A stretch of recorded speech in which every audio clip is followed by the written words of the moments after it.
absolute warm welcome from our heart. Sincere thanks to Smriti Irani ji, to Aditi, to Deena ji, to Feroze, to Rupa and Kalpesh, all of whom have come out of town. You know Aditi very well, and most of our production team, and also a warm welcome to all the media friends who are here from the Ahmedabad local press fraternity. Thank you for being here. I know you will carry this message even on your platform. So delighted to have you here. I'll just take a minute in saying what we are doing here. You know, we are a stock market channel. FICCI is an organization that probably represents the upper end of the bell curve when it comes to wealth, whether it is inherited or self-made wealth. The gentleman on my immediate left and Deena ji here, titans in their own right when it comes to wealth, savings, financial planning, creating financial security for yourself, for your family. And we as a media platform, conventionally believed as only addressing the stock markets. But I have to say this, when Smriti ji spoke about this, and I must repeat that she's entirely here in her capacity as the lead force behind People for Change, there was a message that she conveyed, and that message was we need to do things differently and we need to look at women in India. A lot of issues are raised. We did a show in Ahmedabad which addressed issues of gender, health. But wealth is ultimately very, very significant and important. And I am personally privileged to represent BTVI here, and the fact that Smriti Irani chose us to help propagate this message. So thank you once again very much, ma'am, for giving us this opportunity. Without any further ado, over to Smriti Irani. Thank you, Siddharth, and thank you, FICCI Flow, for hosting us in this pleasant Ahmedabad evening. As Siddharth said, that we began something a bit unusual for a channel that covers only the stock market, but then BTVI stood for opinions that count, and what counts today is to service the female part of the population as much as the male part of the population in terms of wealth. I'm extremely grateful to all the experts who have made it this evening. But what is particularly inspiring is the story of a lady seated right next to me, Deepa Mehta. When you ask Deepa Ben, how did you begin your journey? She is the first female stockbroker who went into the market, and I said, was that by design? She said, nahi, husband ka registration tha. और वो dormant पड़ा हुआ था, तो उन्होंने कहा, why don't you go and try your luck? So as a chartered accountant, she had a little bit of a financial background, and then she did try her luck, and here she is today. When you talk about women and wealth, I must confess here that for Siddharth, it was a very overwhelming topic. Because one of the first things that I was told is that why don't we talk about women and savings? I said what is overwhelming is when women emphatically say, मुझे wealth create करना है. The second question is, बच्चों के लिए करना है, परिवार के लिए करना है, and when women say नहीं अपने लिए करना है, then comes this shocked expression that why would you want money only for yourself? Why I say this is that when I spoke to ladies who are heading institutions, even in capacity of as CEOs, and I asked them, what do you do for your wealth and your planning? They say, I give it to a relationship manager in a bank. And I asked them, what happens when you get the returns or when you see what your returns look like? She says, jitna paisa diya, वापस ज़्यादा नहीं मिला, actually कम ही मिला है. And then what interested me was a comment from a lady who said, Smriti, can I actually change the relationship manager of my bank? So for somebody who is so well versed in leading an enterprise, to not have total control of our own wealth is an issue that totally flummoxed me. Under the banner of People for Change for the past 11 years, this is a foundation that I started out of my own salary, and I made very sure that I do not take donations either from government or from any private enterprise. So my husband said, well, run the NGO at your own peril, because without money, not much lasts in the world. But today we are here after 11 years because of support that we have received from organizations like BTVI and today Vicky Flo, and I'm grateful for that. And for us to say that when we talk about women and wealth, what is the impact that we see of wealth creation by women and for women, and wealth which is kept only with women?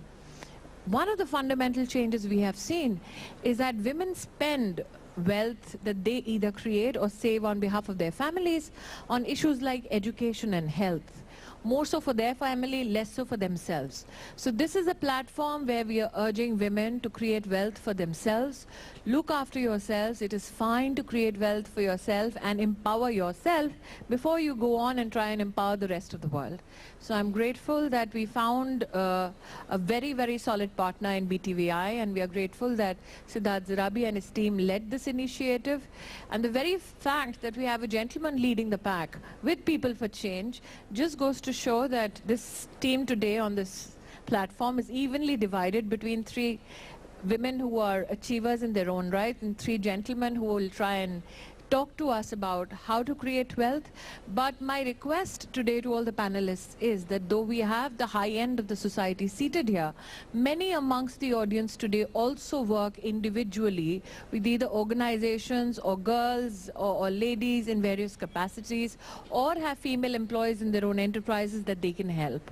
As you saw in the introduction, we had a lady from Dharavi asking a question at the Mumbai Stock Exchange about how she can save even 1,000 rupees. That is how my savings began, and the best thing that we were told at that time is that if you want a solid saving, only have it in a fixed deposit. But today there are many other instruments. How do you pick those instruments? What are the returns that you can expect? What are the shocks that the system can give you? What are the disadvantages that you should watch out for? My request is that all panelists today help reflect on that as well, so that savings becomes a mantra for every woman, no matter what her pocket size is. Thank you so much, Siddharth. Thank you so much. And I think that set the tone for the conversation that we are going to carry over the next 45 odd minutes. What I'm going to do is to go first to Deena ji here, and then to the rest of the panel for very short opening comments on the theme, and then we pick up and try and get the audience in for questions as much as is possible within the time that we have. Some of us are on the panel here have to catch early flights. But Deena ji, I'm going to start, and I want to relate an anecdote before you start.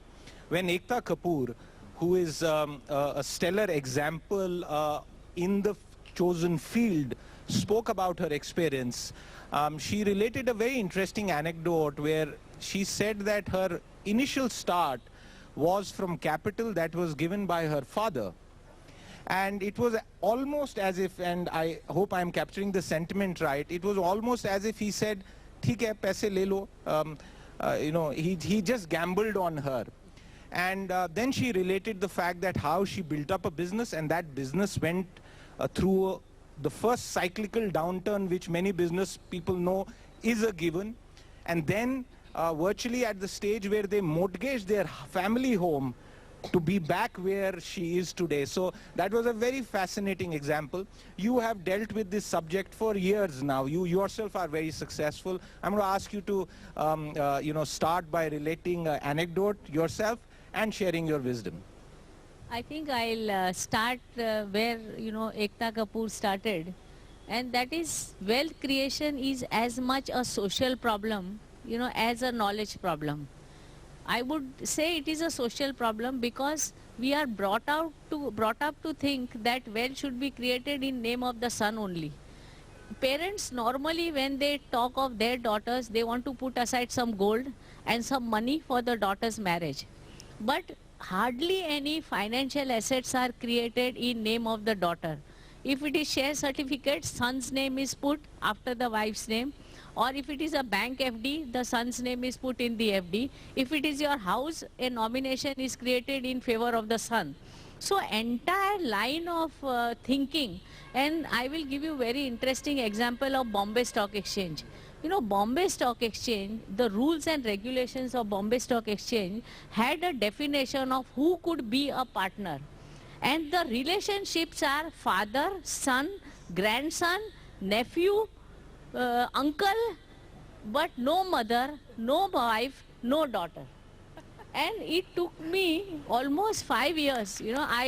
I joined the stock exchange in 1984, and only in 1989, after a lot of representation, we could include daughter, wife, daughter-in-law, who could also become partners in a broking company. So, so this is essentially a social problem, and the second part of it is a knowledge problem. Most often, people say we don't know about stock market, we don't know about savings investment. Let me tell you a secret, that men may be good at making money, but when it comes to investing, there is no difference between an average woman and a working man. They are both same. Because there is hardly any effort being made by men to learn to invest. They would be a star salesman, they'll make, get a lot of bonuses and everything. But where does the money go? It goes into the savings bank account. And whatever is spent, whatever remains, an FD is made. And saving is something which is left over after you have spent whatever you wanted to spend. Actually, saving is the first expenditure that you need to incur for your future. And if you are talking of your future, you want the money to grow, then you need to learn about investing. So I think if you want to earn, you must learn. I think with that would be my opening Very good point. And the one headline point is saving is the first expenditure. And the way Deena ji said it, it's almost like if you spend on water, on food, on your shelter, she's putting it at that same rung in terms of the behavioral adaptation that we need to make. Rupa ji, over to you.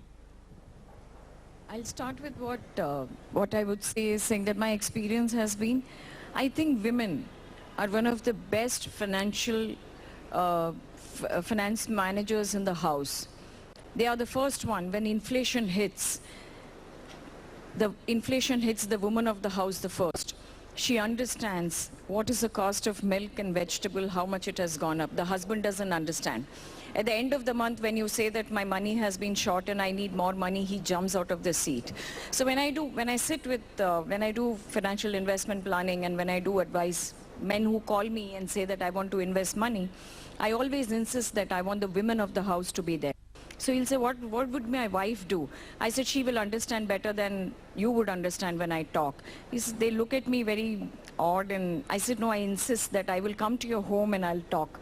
So when I say, when I sit and say that so as Deena ji said, men are also as low IQ on the investment pattern than anyone. So there's no difference. So when I talk about long-term wealth creation, I put a goal based and say that this is what the amount that you would require when you retire.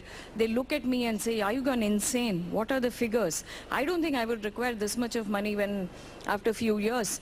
But the wife will come out with numbers and say, what was the 5-year back household expense? What is today? What will be 5 years down the line and what is 25 years down the line? And she'll actually concur with what numbers that I give.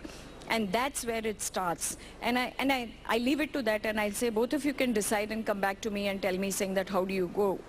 How do we plan your investments and future goals? And invariably, after the 4th meeting, the woman of the house starts talking to me and not the men. And there are so many women who have walked up to me and thanked me saying that thank you for bringing in here, because I was always reprimanded saying that I don't know finances. And every time I have gone back and they've always said that thank you so much. So, and the investments, as Deena ji puts in, the woman of the house puts aside the money for savings and then starts about the expenses of the home. So what happens every year? They only increase savings and they have better life. Because what does a woman want in life is financial stability for herself and for the entire family. Because at the end of it, she is the one who runs. And with whatever experience that I can tell you, saying that in case of crisis or anything, it's the woman of the house who's always strongest than the men to take care of the financial abilities and the financial decisions. That's my experience. Thank you. Thank you so much. We'll come back to some of the crucial points. This is getting very uncomfortable for all the men on the platform, let me tell you. And even the ones in the front row are now frowning.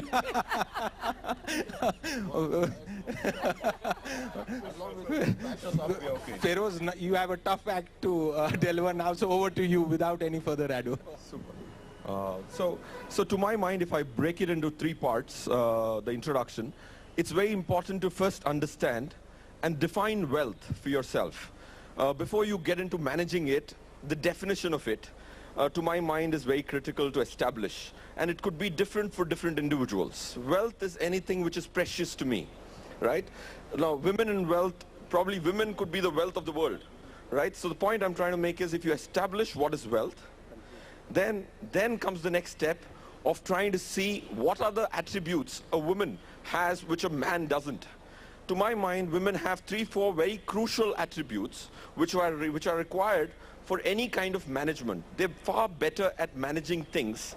So management to a man is very transactional. Okay, he says, I have this amount of money, I have to invest, and then he moves on. Management, in any academician's language, has four steps: objective definition, strategy, implementation of strategy, and monitoring. A woman would understand and appreciate this more than a man would. So that's one key attribute which women have as an edge over the men. The second attribute is they're far more composed and they're not as impulsive as men would be. And I think that comes with having met a lot of men and women who have wealth in equal quantums maybe, but you would see that a lady is far more composed and not as impulsive, doesn't get excited too much, tries to look at the flip side. So that's one attribute which women exclusively actually have. The third most important attribute, which I think is a key ingredient to be good at money, is patience. Patience is far more, if that could be measured, then I think men would be at 1 and women would be on a scale of 10, would be at 10. So if patience and long-term thinking, men can't think beyond a couple of months. And my wife asked me, what would you do if I'm dead? Women can actually think, not me dead, they can think beyond their lives. On the contrary, if I speak to a man, Feroze, tell me what would you get me in the next 6 months? It's so difficult for me to help him visualize 2 years hence, and women actually say, okay, if I'm not there, who'd take care of my child? Well, that's like extremes, so that's the third. So there are enough attributes which women have, which can actually make them far better pros in managing their own money. Now the third problem, why isn't that happening? It is not happening because men conveniently have intimidated women on this subject by making it far more complex than it deserves to be. Unfortunately or fortunately, finance is far more complex. To establish relevance of an expert, you generally use jargon to intimidate the other person so that he settles that, okay, this guy must be knowing it. So let me give him his money. So if you went as an advisor with a different tangent, saying that I would rather manage a person's money by not impressing him, but making him understand, then the capability of managing for women to understand is far more. Now, if I give you examples of how simple finance is, it's just a couple of hours job if you understood what are the 10-15 things which form the rock or the foundation of building a wealth management proposition for one individual. So I would break it into wealth, defining wealth and thinking and reflecting back is critical, and then trying to see what are the attributes you have and what are the problems you have. If you address the problem, maybe you would be significantly better than the man in the house or anybody for that matter. So. Thank you so much, Feroze. You broke it down very well, and the most important attribute I think that you highlighted was patience, which is an absolutely fantastic example to give, because in our business, I know, starting from me, all the men are far more impatient than all the women. And I'm very proud to say that the ratio of employment on all crucial jobs in our channel and across media, typically like ours, is 50-50. So, you know, hand it to all the lady anchors and even people here from our team who have done a fantastic job. Kalpesh, over to you now. Okay, so bit of the battering taken. So, but keeping it in, I think, a little bit of a generic perspective and far more oriented towards women. I feel it can be broken down into one word, which is awareness. I think awareness, and if you subdivide that word awareness into internal and external, particularly pertaining to finance, I think all your problems will be solved and you will find a path in front of you. Now, what I mean by internal awareness, many of us, be it men or women, actually have our own set of, I think, egos or a lot of cloud around our own profile. We are sometimes actually bound to our financial profiles. We succumb to it, that ye nahi ho sakta. You know, I can't go beyond this. Whereas there is a capacity to actually go beyond. And on the contrary, there are times where actually you are not, really living up to the fact. You are living in your own illusionary world. So till the time a woman or a man don't actually realize that what is his real profile, a financial profile, I think he will not be able to take prudent decisions. So awareness when you have of finance, that is the most important thing. That is the internal awareness. You should be ready to live basically by what your present standards are and aim for the sky. I'm not saying that you always stay at a grassroots level or something like that. But once you accept that fact, then look at the path forward. Because if you find that what I'm coming to is basically in the concept of financial planning. That is what we do, is that we start with a very basic cash flow. In a cash flow, like again, referring to Dina Bain's point, we keep the monthly investments as an expenditure. So that is a given, that you have to actually first invest and uske baad you say what is the surplus available. If you don't do that, I think you are making a big mistake. Now, once you do that, actually mandatory investment, there's a difference. People say, I save. But there's a difference between saving and investment. Saving is not keeping the money locked in your cupboard. It's putting out to good use. Where can I maximize it? Now, if you want to maximize, which is the right path?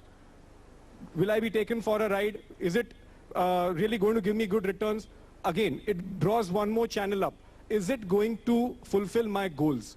So you have to be aware, what are my goals? Because I firmly believe that every money an individual earns or spends has to have a definite purpose. You can't be living in a la-la land saying that money is coming, money is going. You can't be doing that. Second is the external part of awareness. That is very important, and I especially urge women to be inquisitive. Be always pursuing knowledge. Today we are very lucky to be living in a world where media is available to us, print media, television media, where you're getting the right advice. So be inquisitive to learn, because if you know what products are there in the market, if you know that are they suitable for my profile or no, if you get professional help, I think nothing can deter you from attaining the path of wealth creation. It's a long journey, it doesn't happen overnight. So awareness, internal, external, and the pursuit of knowledge. Don't let that go. If your husband is not involving you in your day-to-day matters, be after his life. So there's no way he can escape from it. And if he's really not involving you, I think he himself is faltering. So be a part of a team, because the car will run properly on all the wheels. If one of them is punctured, I think your family, your generations won't ever create wealth.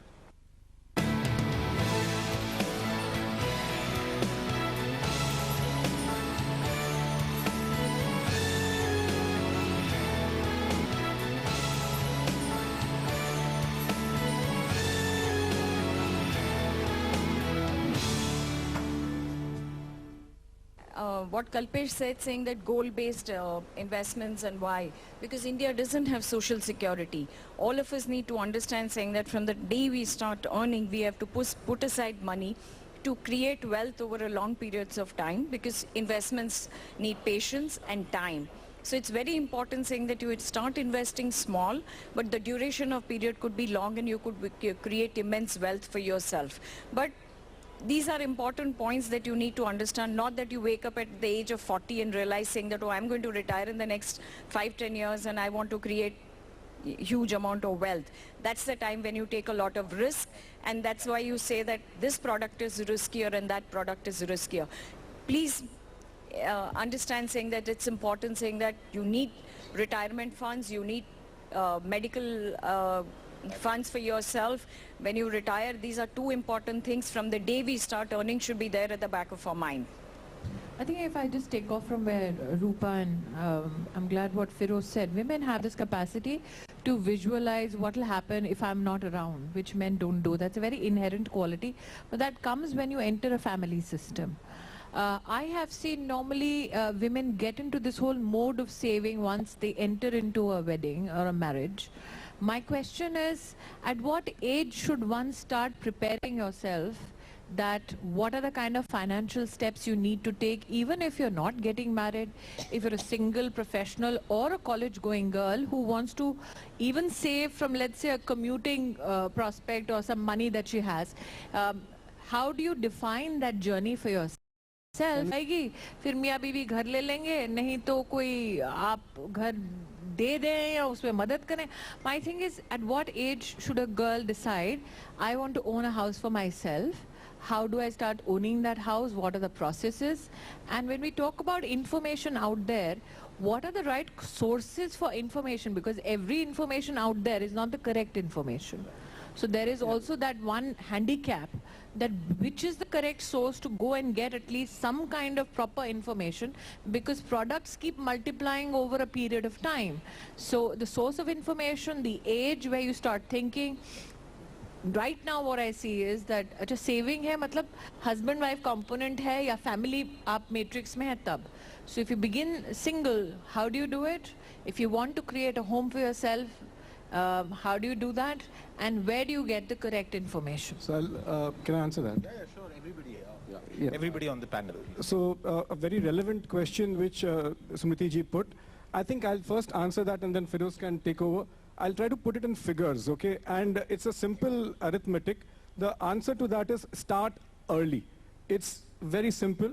And let's just take a small arithmetic in place, which is that, say for example, a person who is wanting to retire at the age of 60. And say for example, he realizes that at the age of 45, like I've got really a thing to do. And let's put a very minuscule 5,000 rupees per month saving. So he just sets aside 5,000 rupees and presume that 5,000 rupees to grow at 12% per annum. It could be any instrument. Presently, I'm not naming the instrument. I'm just trying to present the fact of power of compounding. So he has a good, decent 15 years to go before he retires. So that 15 years, if he puts that 5,000 rupees growing at 12% per annum, will get him to a figure of 25 lakh rupees. Presume that another person realizes this fact at the age of 35. So he's got a decent 25 years to reach that goal. And again, I'm presuming a simple amount of 5,000 rupees growing at 12%. He would be making 95 lakh rupees. And the third one is the smartest, who started their journey at the age of 25. So with due respect to the power of compounding, which is amazing, at the age of 60, with a clear 35 years of investing with a minuscule amount of 5,000 per month, it could be a staggering 3.25 crore.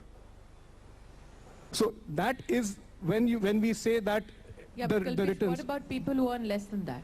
Yeah, so my request is to also suggest those, because as I said in the beginning of the segment, that they are industry leaders here in their own right.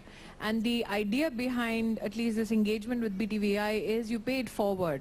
So even if you do not get people from all streams of life seated here today, you can pay it forward by having a meeting after this session with people who work in your organization. If they are women, then you organize it with women in your organization and say these are the steps you can take.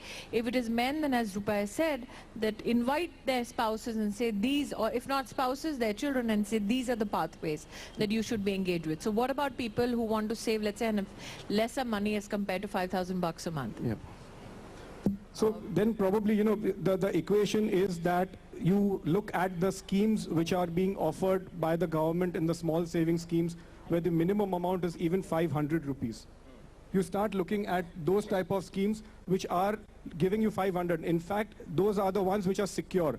So those are not in the risky bracket or in the equity markets.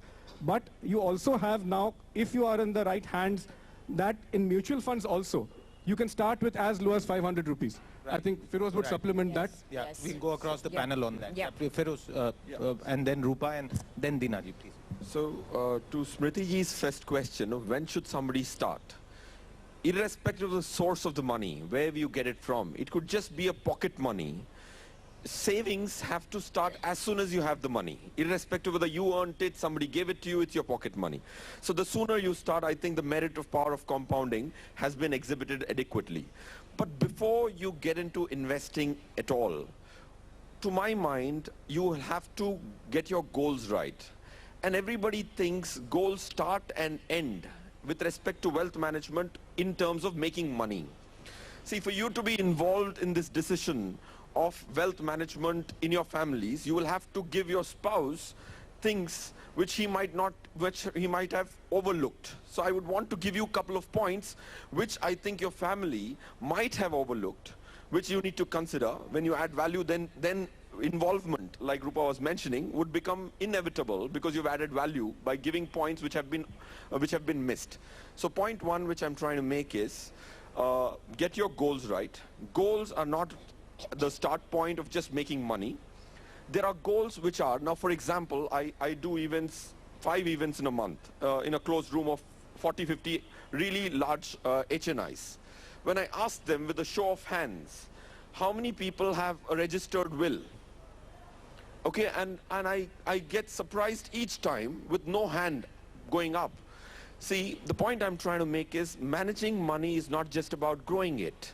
Protecting it, transferring it are equally important, right? I grow my money if it is not protected or is not smoothly transferred, because all human beings have a finite life. So visualizing that and plugging the other loopholes, which to my mind, when I have a larger contingent of men in a room, I have seen a lot of such groups where I don't have one guy who has large crores of money not having a registered will. Globally, it is mandatory in several countries.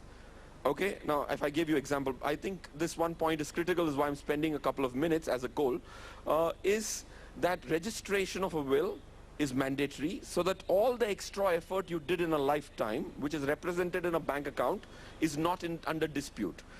And for example, in emerged countries, transparency is mandatory. What do I mean by that? If I wrote somebody's name in my will, it is mandatory for me to communicate to him in my lifetime that I've written your name and who else is there in my will. In India, it's a suspense.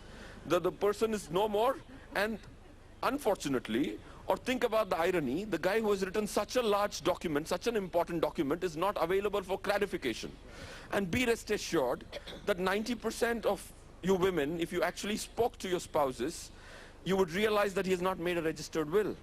Now, if that's the case, then you're forgetting that in this rat race of earning money, you're forgetting that the extra money you're leaving is so you're better off not leaving it, because you're creating a dispute between people you always wanted to see together. So I'm just adding one goal. But Feroze, there is a social problem with that. The minute you tell your spouse, will kya chahiye, he said, "Kem mari jawano chu." He instantly said, "Why are you so interested in me dying?" That everybody clapped because the men were red in the face. Why should I make a will? I'm not dying. So this is a part. I'm grateful that you've mentioned it, that it's a part of wealth management, because women will not ask this question. And even if they do, the elders in the family will say, "Hi Ram, shu kare cha." So that is another issue. So I think that when wealth experts such as yourself speak about wealth management, I would request that this becomes a part in the process of public engagements also, that it's okay to ask your family member, especially the person who's leading the financial health of the family, to actually ask and say, I mean, I did this to my father, and he looked at me, he said, "तुम्हें कुछ नहीं दूंगा, ऐसे मुझे मत दीजिए, लेकिन जिसको दे रहे हैं, मेरी बहनों को दे रहे हैं, तो आप register कीजिए properly and tell them." So this is the fundamental challenge socially that women have. Not only as wives, but even as daughters, as sisters, there is a fundamental problem. So I think that... lack of awareness. I think, Yes.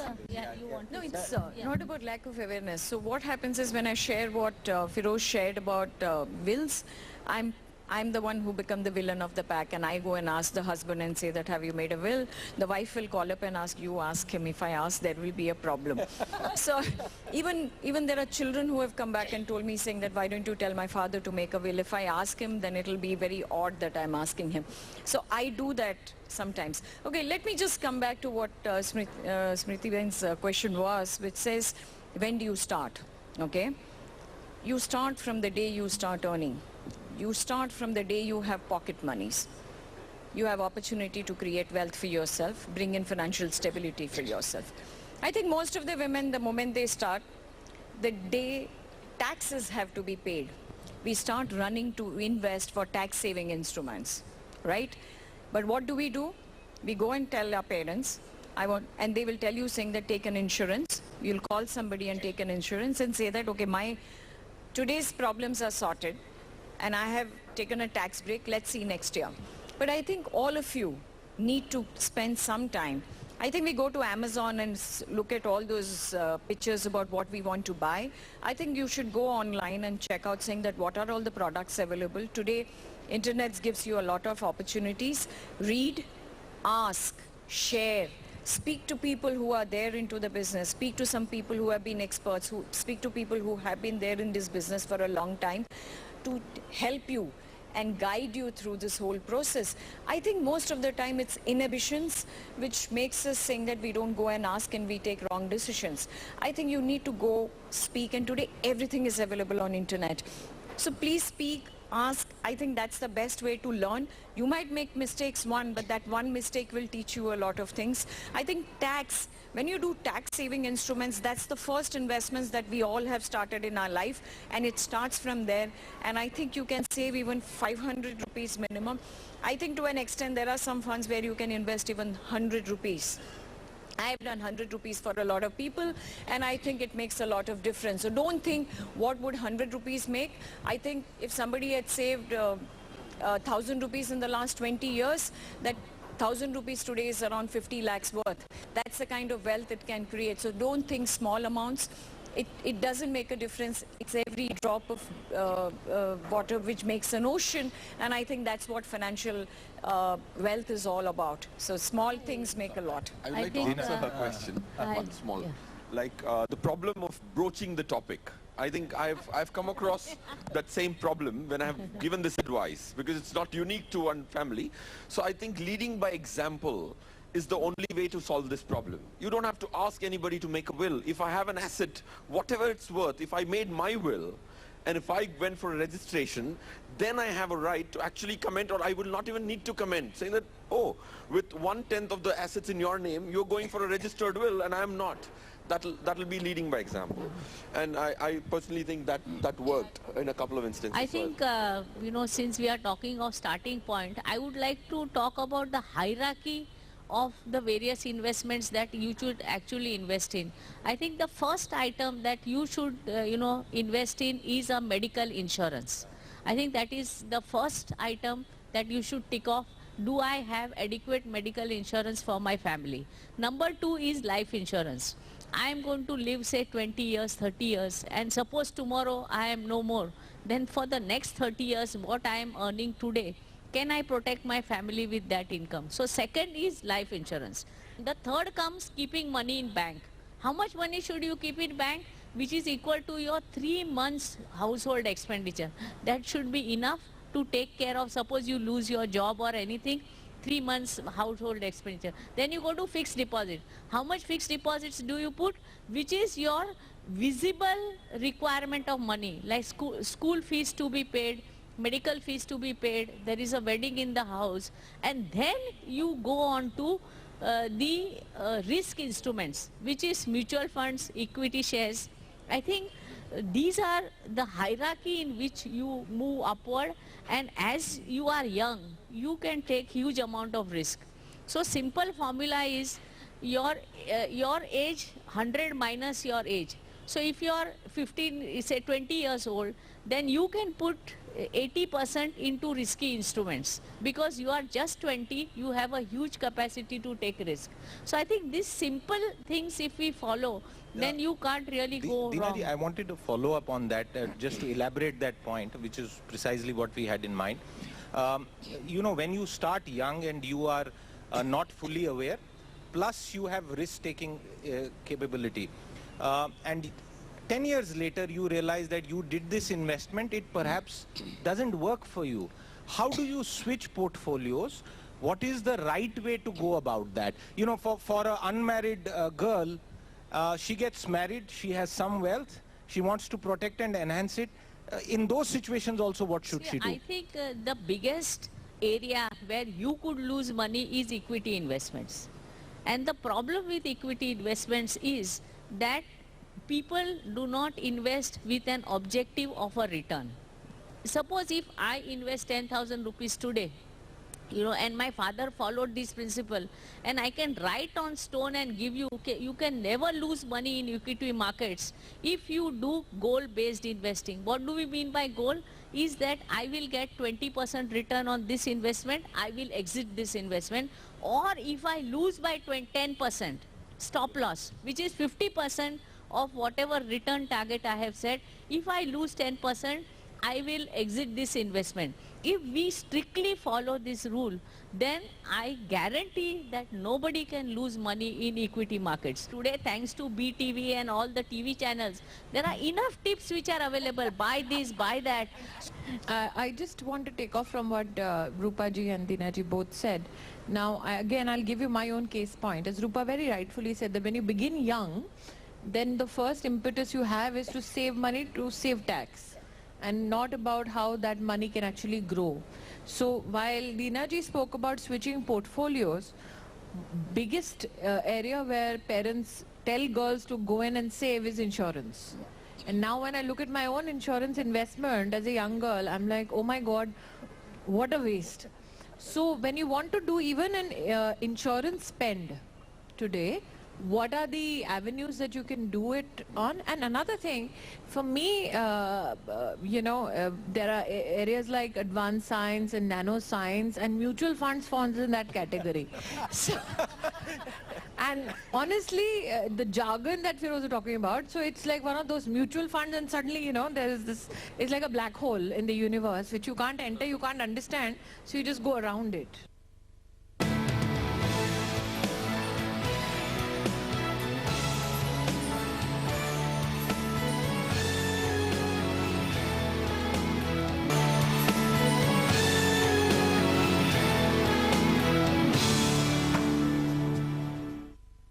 Mutual fund is simple. Now, if I made it simple for you in a couple of minutes, see, mutual funds, there are about 2,000 mutual funds in the country.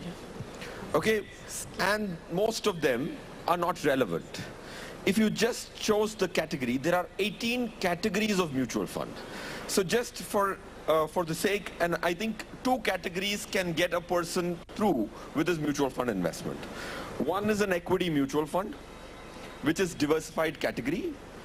Equity diversified mutual fund. If you just, and the good part is that there are websites available which rank all these funds. Just, and to comprehensively express it, there's a star rating which we are acclimatized to. 5-star funds, if you took in the diversified equity category, that solves the purpose. And then take a short-term fund as the second category, which is called a debt fund.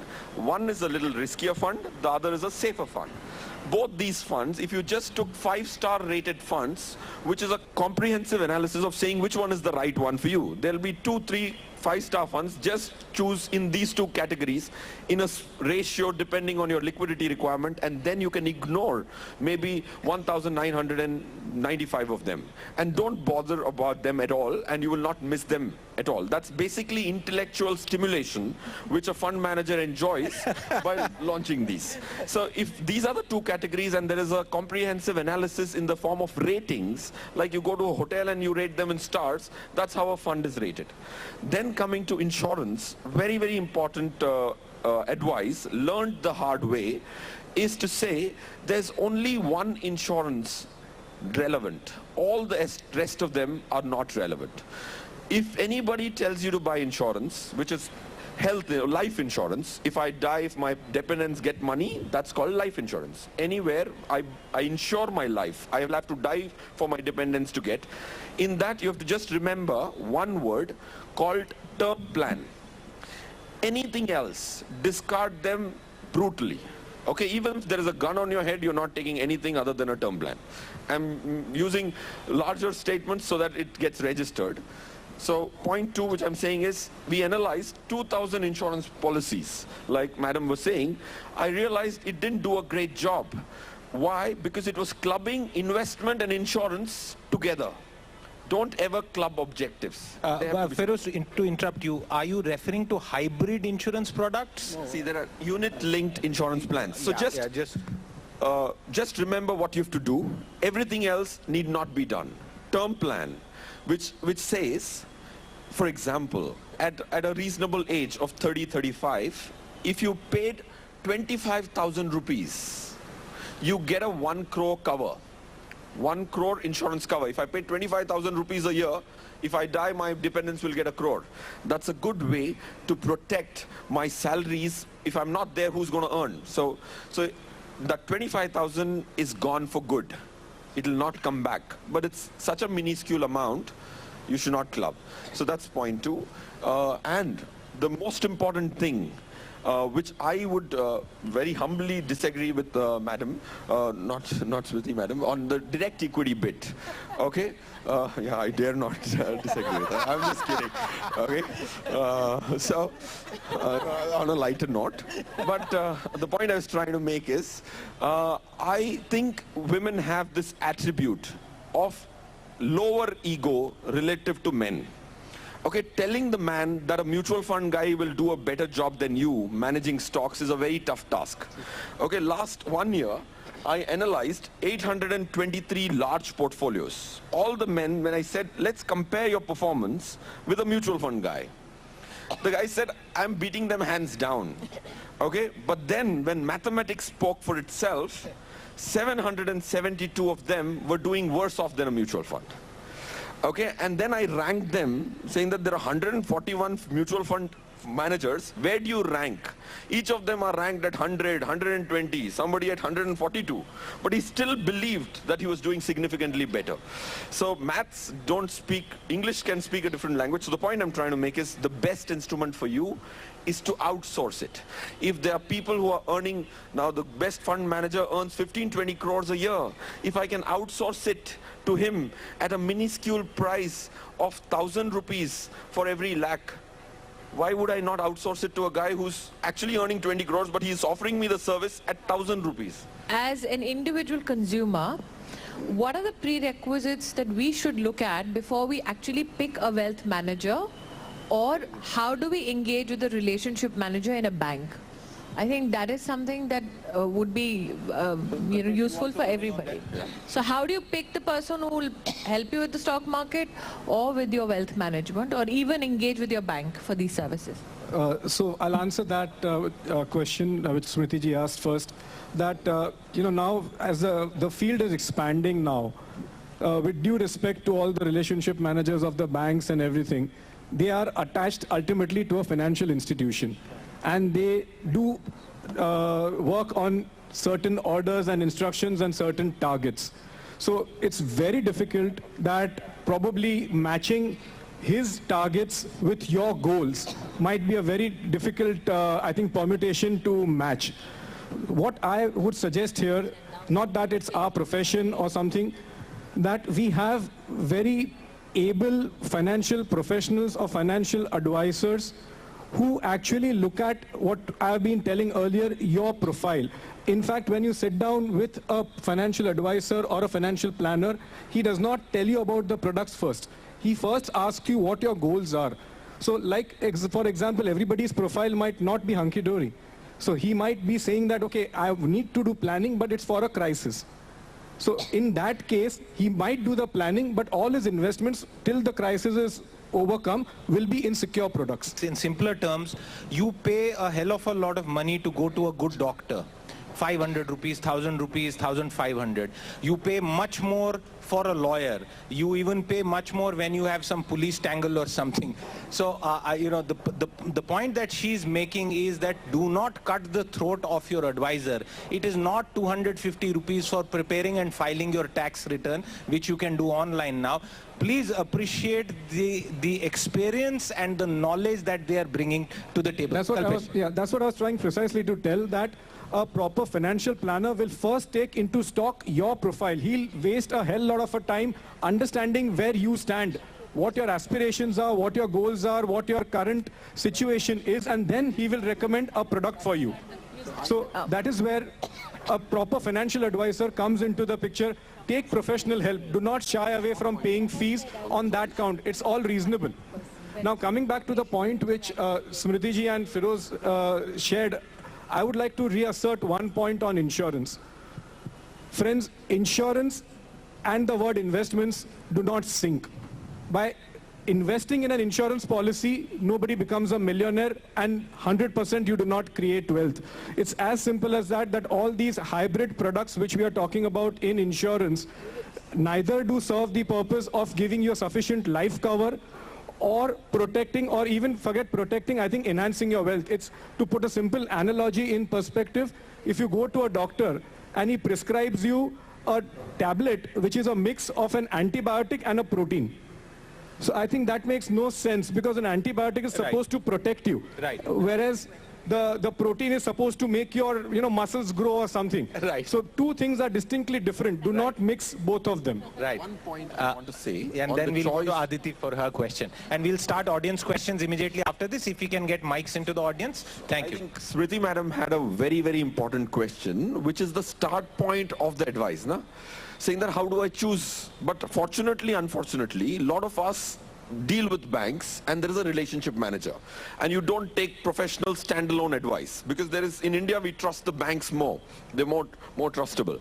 Now, the most important criteria to my mind to filter it is to say, if you're recommending me to invest. Now what happened was, I got amazing service during due monetization time, and the relationship manager came up to me and saying, Feroze, why don't you put 3-4 lakhs in an insurance policy? Because I know that he will get a 1 lakh rupee commission if I put a 4 lakhs. So I asked him a simple question, is this a very, very good scheme? He said, of course this is a very good scheme. How long has it lasted? He said 8 years. I said, then I'm sure you would have invested in it, right? By now. Show me yours or your dad's statement, then I'm good to go, right? That's the best filter you can have. So if it's good for me, then how can it not be good for 20,000 of yours? No, not put 4 lakhs, put 10,000. You would have already put, but there's no intersection. The advisor's portfolio has to intersect with the client's portfolio. That is client centricity. Now, client equal to me is client centricity. So that's Aditi. First of all, I would like to thank each one of you here. It has certainly inspired me to go back and manage my own wealth.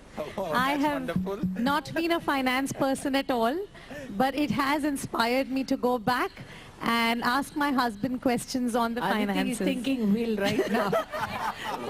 Of course, that has registered very well. So hopefully, yes. But one of my questions which I had been wanting to ask was, what is the investment advice you would give to the set of affluent women who are sitting here? Because see, when we are talking about the upper middle, the middle class or the middle level group, income group, they have to manage wealth, but people from the affluent families, everything is done from the office or the offices or the organizations. What advice would you give them to invest where, how? That is very important for the affluent class I'm talking about. I conducted a financial planning class for women who are from affluent families, 200 of them. The first thing I did is give them a statement that what is your family's income and what is the expenditure of your house. Forget of the family. And 90% of them did not know anything about what is happening on their income side and on their expense side. So first step for you is please understand your finances. Take a paper and write down that what is the income, what is the income and what is the expenditure. And she rightly said that all women must be involved in the family finances. You know, it cannot be just a men's affair. It has to be a family affair, including your children. You see, we have lot of money, so we don't have to say no to our children. But then they need to know as to कि कितने आठ आने का 100 बनता है. You know, they need to know these things. I will add to this. I have a client, so when I go to their house, the husband-wife sits. So their daughter has been growing up. So she was 16 some few years back, and she was working with Shamak Dawar, and she was also going to college. So one fine day she came and said that I want to start an SIP, and I was like, wow, she's 16. So I said, you are a minor. So she said, I'm earning money. So I said, okay, how much you want to do? So she said 10,000 rupees SIP. So I said, what would you do with this? I want to save this for the next 10 to 12 years, and I want to buy a house for myself. That was the goal. Why? Because she's kept on hearing it with the family, saying that this is how savings happen. What I spoke to his father and mother has registered. So it all depends upon educating your children, share it. I think in our households, in Indian households, when it comes to money, we keep our children aside. Please don't do that. It's very important that you bring in your children, bring in your spouse, bring in everybody to sit and understand finance. Because it's not about you, it's not about your money, it's the family's wealth. I think everybody needs to know, and everybody needs to know how to manage it and take care of it. Good points there. Yeah, sure. So while he answers, if I can see some hands, we'll try and get mics to the audience. You'll have to stand up, please, Feroze, quickly. If you have an affluent family, you will have to understand what is the attribute of the men there. They are risk takers. What happens generally is they forget risk mitigation.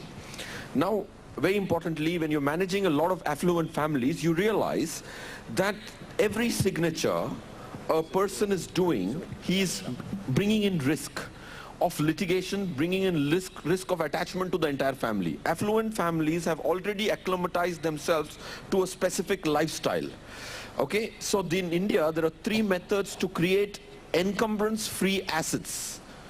Okay, what are those 3 methods? Has your family used them? So you'll have to take specific advice. So the one point I'm making is focus on risks, because in the good times, people forget risk mitigation, point 1. And point 2 is that, again, if you gave a point to your husbands, it's likely that they wouldn't have heard of this. Okay, and this will come handy for you to prove that you can add value, is to say, like we buy insurance on life, I buy insurance on cars, factories, whatever. There is, from 2001 in India, through National Stock Exchange, you could buy insurance on a portfolio. Okay, this instrument is called a leap. Okay, if you asked your question, the biggest dilemma for an investor is market niche jayegi, upar jayegi. This is the biggest dilemma. If there was an instrument to protect your portfolio against any market crash, 2008 happens twice bigger. If you have a portfolio, that's called a leap. And most affluent families don't use a leap. So point 1, risk is the key thing which you should focus on, and try and create and make sure that your husband's risk don't spill over on you. Right. Good point. I think to practically put it, your business finances and family finances have to be completely segregated. You know, very often the business checkbook is used for household expense and vice versa. So I think segregation of your wealth, your income, everything between personal and business, no matter even if you are a sole proprietor, I think that segregation is a must. Absolutely. Please introduce yourself quickly and ask your question. Hello, sir. Myself, Silpa, but I am comfortable in Gujarati. મારો જે ફિરોઝ સરને જે સવાલ છે જે એમણે કીધું કે term plan is important, but term plan એના માટે ફાઇનાન્શિયલ પેપર જોઈએ જેની પાસે એ લોકો પાસે નથી હોતા. જેમ કે રેગ્યુલર હોય જેની ઇન્કમ 2 લાખ 3 લાખ રૂપિયા હોય છે, જેમની પાસે ફાઇનાન્શિયલ પેપર નથી હોતા, તો doesn't give insurance company is a term plan. તો એક એ છે અને બીજું એ છે કે તમે જે આટલી બધી વાત કરી એમાં ગોલ્ડ રિલેટેડ કાંઈ જ નથી કીધું જે અમારી પાસે પડ્યું હોય છે. તો એટલીસ્ટ ડેઢ જે અમારી પાસે 5 તોલા 6 તોલા પડ્યું હોય તો એને અમારે ક્યાં રીઇન્વેસ્ટ કરવું? જેમ કે ગયા વખતે બજેટમાં પાસ થયું હતું કે તમારું ઇન્વેસ્ટમેન્ટ કરવું જોઈએ, પણ એના માટે શું છે એ હજી ડિસ્કસ નથી કર્યું. તો પ્લીઝ ગોલ્ડ રિલેટેડનું કંઈક થોડુંક અવેરનેસ અમને કહેજો. Thank you sir. મેં ટ્રાન્સલેટ કર્યું છે તમારા માટે ફિરોઝભાઈ. Thank you ma'am. વિશેષ તમારો ગોલ્ડનો પ્રશ્ન. So one is a term plan. जैसे आपने कहा कि I can answer in Hindi, right? So जैसे आपने कहा कि टर्म प्लान अगर मेरे इनकम टैक्स के papers are not reading big, वो टर्म प्लान देते नहीं है, राइट? तो आपको क्या करना चाहिए कि स्टेप्स में लेना चाहिए. देखिए, आज ही पूरी इंश्योरेंस लेने की जरूरत नहीं है. अगर आपने बोला कि आपकी आय नहीं है आज और आपको 1-2 करोड़ की कवर चाहिए, so there is something, if you are not earning today, why do you need a 2 crore cover, right? अगर आपने 10 लाख की कवर ली 1000 रुपए पे करके, तो then you can upgrade your term plans to start with. So point 1, step by step करिए. And now that we are on the topic of gold, government has given the best gift to women in the form of, and I honestly sincerely feel that, not just because madam is here, okay, I very sincerely feel that the best gift to women is a sovereign gold bond. Yes. Gold क्या है कि I'll tell you, gold को समझना जरूरी है. Gold एक ही ऐसा asset है. एक्चुअली गोल्ड इतना प्यारा नहीं है जितना आप लोगों को दिखता है. मैं बताता हूं क्यों. एक्चुअली गोल्ड जो एसेट है, सोच के देखिए, इंडिया बहुत लार्ज गोल्ड इंपोर्ट करता है, इतने अर्जों से करता आ रहा है, तो हम इतने पैसे वाले क्यों नहीं हुए? क्योंकि गोल्ड की वैल्यू ग्लोब में बड़ी नहीं है. जिस साल में पैदा हुआ था 79 में, तब से लेके 2003 तक वो जो नीचे गया, ऊपर वापस आया ही नहीं. मेरी माँ के साथ मेरी हमेशा बहस होती थी कि गोल्ड कोई काम का नहीं है. मेरी माँ कहती थी मैंने 2000 में खरीदा, आज 30,000 में बेच रही हूँ. वो गोल्ड ने कमाल नहीं किया. डॉलर जो है, डॉलर वो स्ट्रांग होता गया. So gold is wearing a very good jacket. Gold is खोखला globally. If you understand that, then like it or not, we love gold because of its ornamental value or the proximity which we share. There comes the solution, the sovereign gold bond, which says that आपके gold पे और 2-3% का इजाफा कर देंगे हम, और उसका अगर आप फायदा ना लें, क्योंकि गवर्नमेंट ने सोचा बाहर से मंगाने के बदली तिजोरियों से निकलवाएं gold, which is a very good idea. क्यों हम अपने डॉलर खर्च करें? So the point I'm trying to make is, please be little lesser emotionally attached to gold and buy a gold bond. If you like gold, it will give you more return. So it's money for jam. Extra पैसे मिल जाए. She is already having so much gold in her safe. She is asking about that. Yes, exactly what I'm saying. उसको वापस તમારી પાસે already પડ્યું છે, એટલે એનું શું કરવાનું? हाँ, उसको swap कर सकते हैं. એટલે જરૂરિયાતથી વધારે જો પડ્યું હોય તો, એટલે જ્વેલરી છે, આજે આપણે જ્યારે લગ્નનો ટાઈમ આવે છે ત્યારે એ ડિઝાઇનો કોઈને ગમતી નથી હોતી. उसीलिए कह रहा हूँ. એટલે હંમેશા ડિઝાઇન બદલવી જ પડે છે. એટલે ઇટ ઇઝ એડવાઇઝેબલ કે આપણે ગોલ્ડ હોય તો કમસે કમ એને બિસ્કિટની ફોર્મમાં કરીને આપણે જો ગવર્મેન્ટમાં ડિપોઝિટ કરીએ તો 2-3% વ્યાજ મળી શકે છે. એટલે એ એક સોલ્યુશન છે, કારણ કે એની એ ડિઝાઇન કોઈ વાપરવાનું નથી. એટલે એ રીતે ને જો જરૂર પડી તો કોઈ વેચવા નથી જવાનું. એટલે એના બદલે એને આપણે બોન્ડમાં કન્વર્ટ કરીને રાખીએ તો થોડું ઘણું વ્યાજ બી મળશે ને ગોલ્ડ સચવાયેલું રહેશે ને લિક્વિડ બી છે, કારણ કે ગોલ્ડ બોન્ડ બધા લિસ્ટેડ છે. આજે જઈને આપણે સોનીને ત્યાં જઈને બિસ્કિટ વેચવી, emotionally it is very difficult ને સોશિયલી ઓલ્સો ડિફિકલ્ટ. અરે આના ઘરનું સોનું વેચાયું, પણ જો તમે ગોલ્ડ બોન્ડ એક્સચેન્જમાં વેચો તો કોઈ કાંઈ બોલવાનું નથી. એક્સચેન્જમાં વેચો છો એટલે. Okay. Did I see any other hands? Yes. Right here. Ladies here. Hi, this is Deval Suparkar. And you really rightly introduced in India, where we have Tata Sons and not Tata Daughters as a company. Creating wealth in India for a woman is a very, very challenging subject. I also believe and I'm fundamentally different than the panelist because I am independently working and creating my own wealth. Kadach, I probably have done everything, SIP, mutual fund, land. I also believe that every woman in the affluent class should have her own house also. Because never in my life want to hear from, in a lowest time of my husband, this is my house and you go. And this happens, it doesn't happen in the movie, it happens everywhere. So I don't want to... Movie ma to thai, real life ma bhi thai. So I never want to hear that, and I keep on telling my daughter also that when you earn, make sure that you have one house of your own. But fundamentally, I'm only different in one thing, that I personally feel that life insurance is not a necessary product for us. You may challenge, but I personally feel that rather than putting my money in life insurance, because you belong to a certain class where my income doesn't matter. Even if I'm not there, my income doesn't matter. And if I put that money in a riskier products, like equity market, not 20%, 60% exposure, which is a more riskier but probably more rewarding also at a time. So why can't we do that kind of a planning? See, when he rightly said we should go for term insurance. આપણે term insurance લેવાની શું જરૂર છે? We need term insurance because if that person matters. See, in insurance the concept is of insurable interest.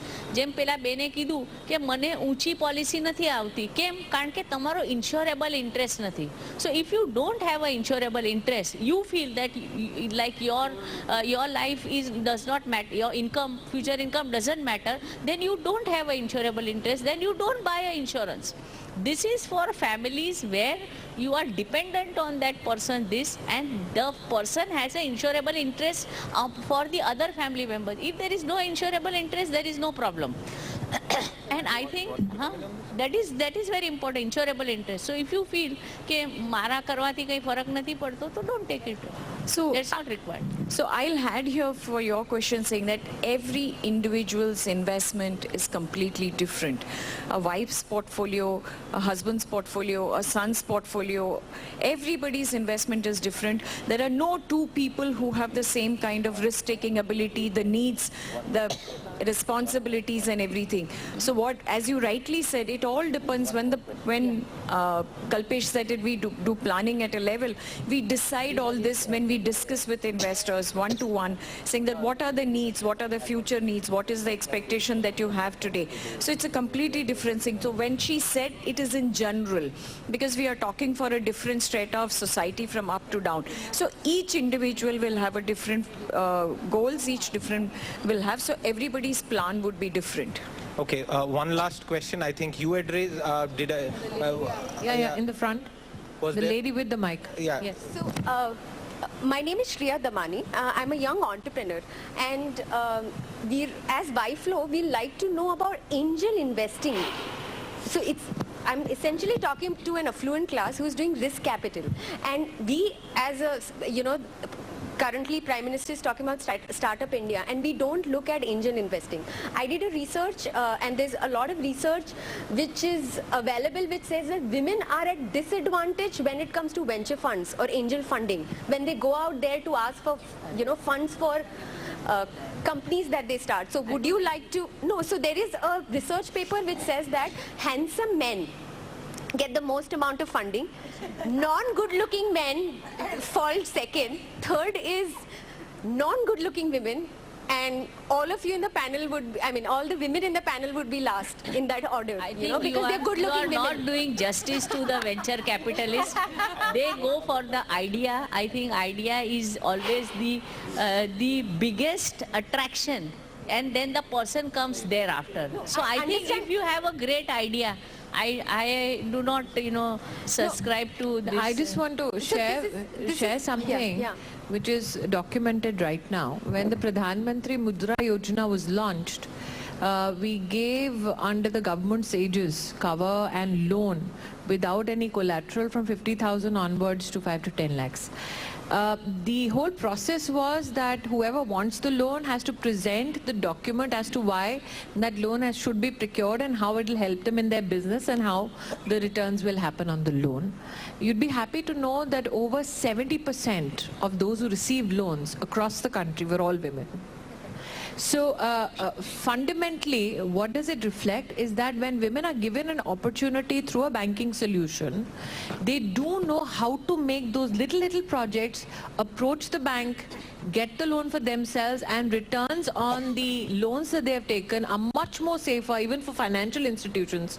I myself saw women getting loans of 5,000 rupees, and there were 100 women, and when I asked कि ये सब पैसा वापस कर चुके हैं, they said only one did not give back the money. I said why? She said because she died. So that is, but I appreciate the initiative that you are indicating to of angel investing. I think that, as I had said at the beginning of the program, this is also an initiative where we want people to give back. If after today's program, Ficky Flo can do angel investing and look at women entrepreneurs who are in abundance in Gujarat and you want to help them, I think this is the day where you say that yes, we begin that. Because my own apprehension of why I wanted this movement to start is when even a lady like Aditi says, well, I never thought about my own family's finances or my own finances, and after today's discussion, I'll go and have that conversation. So that means all of us needed to have this engagement.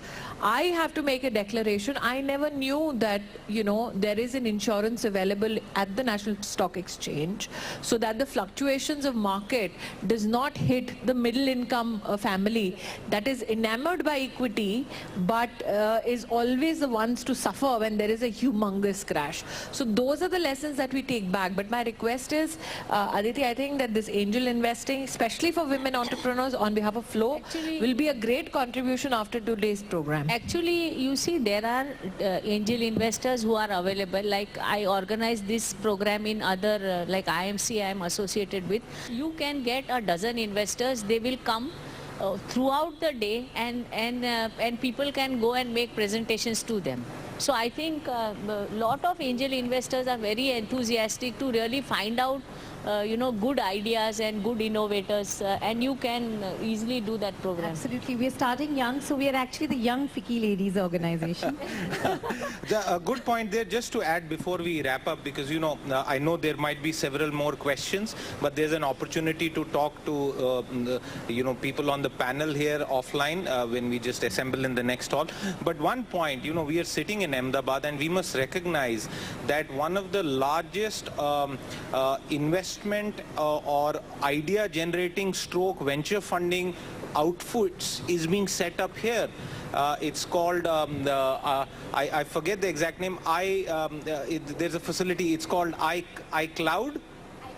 I create, thank you for, yeah, so I create is and I met the head there, and they're doing fantastic work. So if Ahmedabad has I create, it's a fantastic thing to, be looking at.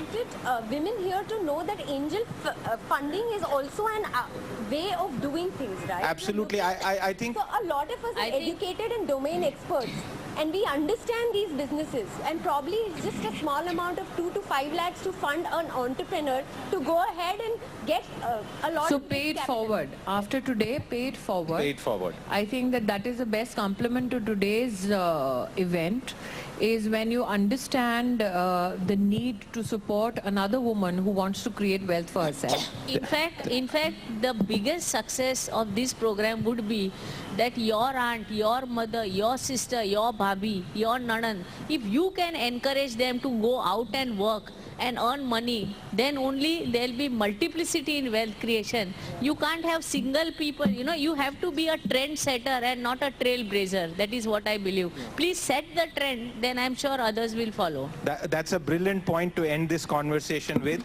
I just wanted to just say this, that the first event was in Bombay, or Mumbai as it is called. Second event in Ahmedabad, as I call it, Karnavati. And we are very soon going to Delhi and several other locations. So thank you so much, Smriti Irani ji, Deena ji, Aditi, all the other panelists here, Rupa, Feroze and Kalpesh, and of course to this wonderful, wonderful audience here for being here. With that, it's a wrap on this edition of Women and Wealth. Over to you, RJ Meghna. As they say, leaders don't create followers. They create more leaders, and that's what the wonderful experts have done today for the stretch of 45 minutes. A round of applause to all of them. I believe they deserve a loudest round of applause. And now is the time to invite on stage somebody जिनके सवाल को सुनकर मुझे ऐसा लग रहा है there's just one secret to her beauty, and that is confidence. Venture capitalist जो है वो handsome लोगों को ज़्यादा capital funding देते हैं. For a thank you note, please put your hands together for Shriya Damani, Senior Vice Chair for WIFLO. Honorable Union Minister of Textile, Srimati Smriti Irani, esteemed panelists, invited guests, friends from media, ladies and gentlemen.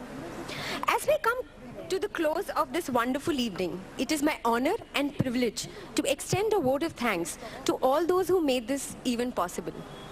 I, on behalf of FICCI WIFLO, our sponsors, partners, WIFLO committee members, would like to extend my hearty thanks to Honorable Minister Mrs. Irani.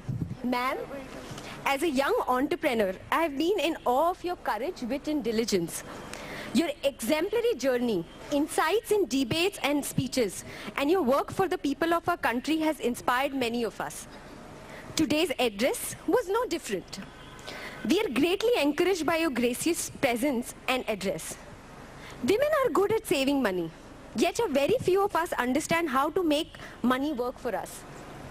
Most of us find finance and investments formidable. Today's deliberation would bring a paradigm shift from our mindset of financial security and independence to financial freedom. I wish to extend my profuse thanks to Mr. Feroze Aziz, Mr. Kalpesh Asher, Ms. Rupa Venkat Krishnan, Ms. Deena Mehta, Mr. Siddharth Zarabi for shedding light on various such aspects of wealth creations. Today, we celebrated investments and investors. This brings me to express my gratitude to our sponsors. Your investment in such knowledge-sharing event would go a long way for all of us. I would like to thank Mr. Viral Shah, Associated Dye Staff, Ms. Deval Soparkar of Make Money Organics, Ms. Prachi Goswami of Suvidha Projects, Ms. Purva Patel, Prasang Events, Mr. Akash Bhavsar, SkyQuest Technology Group, Mr. Ruchir Parekh of HPCSL Thar Dry Ports. Our gifting partners Ashika Patel of Ajanta and Oreva, Anuja Shah of Kriya Events. Before I conclude, I would also like to thank all the participants to make this event a success. Hope to see you all in the next enriching event, which we have with Sister B.K. Shivani on 6th March 2017 to understand the secret recipes for personal and professional success, brought to you by WIFLO. Once again, thanks one and all. Have a wonderful evening. Thank you. Before we go, I just wanted to, for the audience and the panel to give up a round of thanks for all the TV professionals, my colleagues Bhakti Bhosle, Rajan Sawant, Yash Kapoor and Raju Kunji, who've been working tirelessly for this event. And thank you once again, everyone, for being here today. Thank you. Thank you.